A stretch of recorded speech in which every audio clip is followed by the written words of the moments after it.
विद्यार्थी मित्रों, आपने कई प्रवास किए होंगे। तो आज हम गुजराती पाठ 13 का सागर कांठानो प्रवास उसका अभ्यास करेंगे।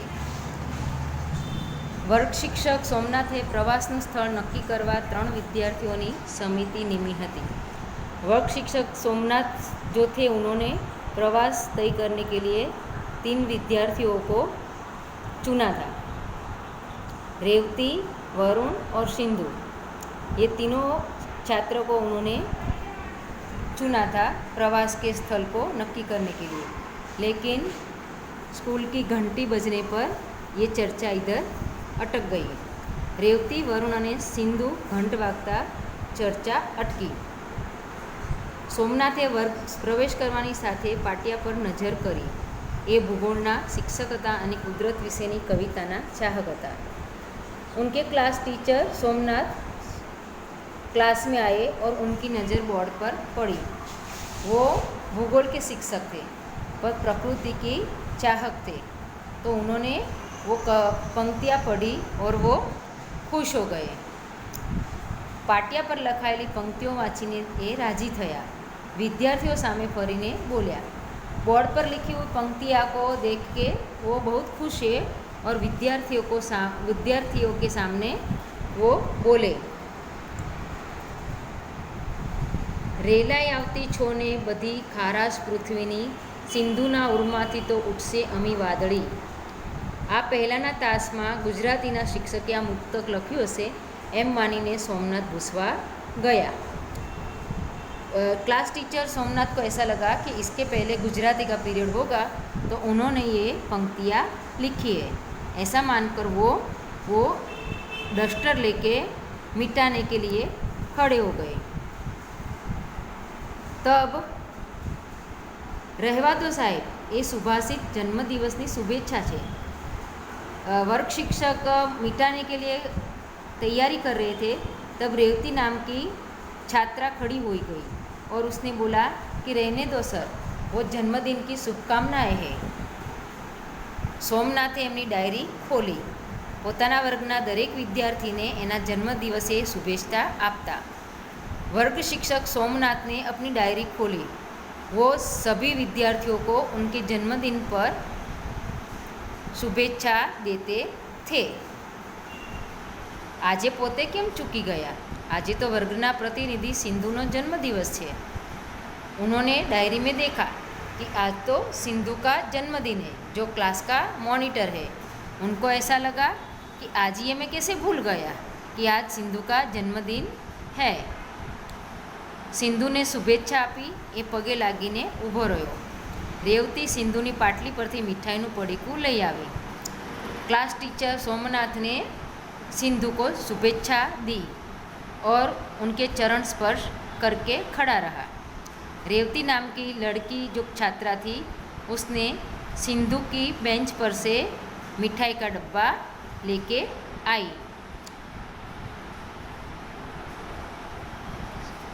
रेवती ने सबसे पहले सोमनाथ को मिठाई का टुकड़ा दिया। सोमनाथे पहलो टुकड़ो लीधो ने बोलो। जो उनके क्लास टीचर थे सोमनाथ, उन्होंने सबसे पहले टुकड़ा लिया और बोले, अरे वाह, 6 सुखड़ी पर मोहनथाल जेवी पोची।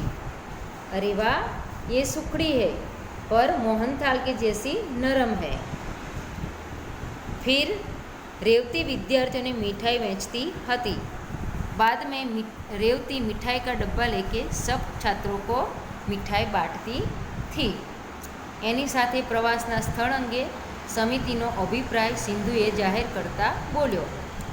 जब रेवती सब छात्रों को मिठाई बांट रही थी, तब प्रवास का स्थल तय करने के लिए जो समिति रची थी, उसका अभिप्राय सिंधु ने जाहिर किया।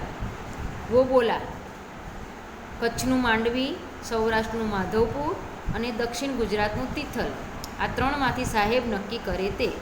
सिंधु ने बोला, कच्छ का मांडवी, सौराष्ट्र का माधवपुर और दक्षिण गुजरात का तिथल, इन तीनों में से सर जो तय करेंगे वो रहेगा। शाबाश, सर ने बोला। તમે દરિયા કિનારાના સ્થળ પસંદ કર્યા તે મને ગમ્યું. સરને जो सोमनाथ सर थे उनके क्लास टीचर, वो बोले कि शाबाश बच्चों, तुमने समुद्र किनारे के स्थल पसंद किए, इसके लिए मुझे बहुत अच्छा लगा. उन्होंने बोला, सर बोल्या, छेल्ले આપણે આબુ અંબાજી ગયા હતા. सोमनाथ सर बोले कि पिछले साल हम आबू अंबाजी गए थे. पुण्यना प्रताप जेवा रविशंकर महाराज एना लेखक था. पुण्य के प्रताप जैसे रविशंकर महाराज इसके लेखक थे. पर्वतनी ऊंचाई जोनारे समुद्रनी ऊंडाण विषे पण जाणवू जोईए. पर्वत की ऊंचाई को देखने वालों को समुद्र की गहराई को भी जानना चाहिए. गोळमेजी परिषद में भाग लेवा गांधीजी इंग्लैंड जई रह्या हता. गोळमेजी परिषद में भाग लेने के लिए गांधीजी इंग्लैंड जा रहे थे. ઝવેરચંદ મેઘાણીને ખાતરી હતી કે બાપુ અપમાન વેઠી લેવાની ઉદારતા ધરાવે છે. ઝવેરચंद मेघाणी जो हमारे गुजराती साहित्य के अच्छे लेखक है, जो उन्होंने कई सारी कविताएं लिखी है, कई सारी नवलिकाएँ लिखी है, कई सारे नॉवेल लिखे. ઝવેરચंद मेघाणी को पता था कि गांधी जी मतलब गांधी बापू अपमान सहन कर लेंगे, वो ये उनकी उदारता थी. તેથી તેમણે ગાયેલું कि सागर पिनारा अंजलि नव ढोळजो बापू. तभी उन्होंने, जो ઝવેરચंद मेघाणी थे, उन्होंने बापू के लिए ये पंक्तियाँ गाई थी कि सागर पिनारा अंजलि, जो सागर पिनारा अंजलि नव ढोळजो बापू, ऐसा उन्होंने बापू के, गांधी बापू के लिए लिखा था.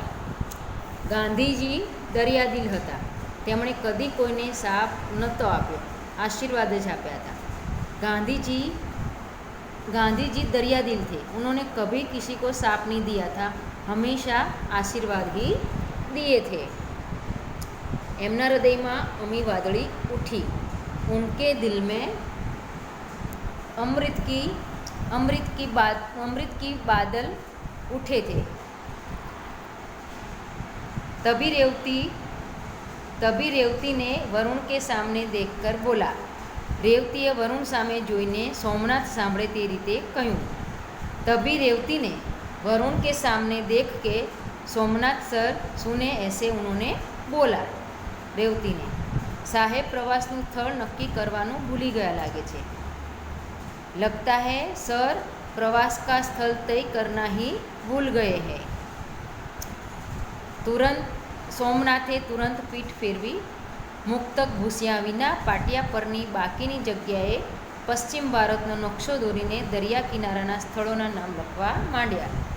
तुरंत ही सोमनाथ सर ने बोर्ड पे जो पंक्तियाँ लिखी थी उनको वैसा का वैसा ही रहने दिया, और जो बाकी की जगह बची थी वहाँ पे बोर्ड पे पश्चिम भारत का नक्शा बनाया, और वहाँ जितने भी दरिया किनारे के स्थल थे उनका नाम लिखने लगे. सबसे ऊपर छेक ऊपरना कोटेश्वर, फिर नारायण सरोवर थी शुरुआत करी मांडवीना नाम सामे वहाण चित्र्યું.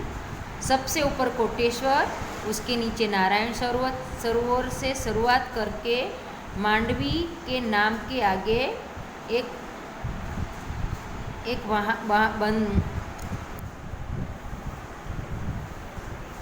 छेक ऊपर कोटेश्वर, बाद में नारायण सरोवर से शुरुआत करके मांडवी का नाम उन्होंने लिखा. फिर द्वारका बेट लिखा. तो अभी बच्चों, आज हम इतना ही पढ़ेंगे, और जो आगे का है वो हम कल बताएंगे कि सर ने कहाँ कौन से प्रवास तय किए हैं, और आगे का अभ्यास हम कल के वीडियो में देखेंगे. नमस्कार.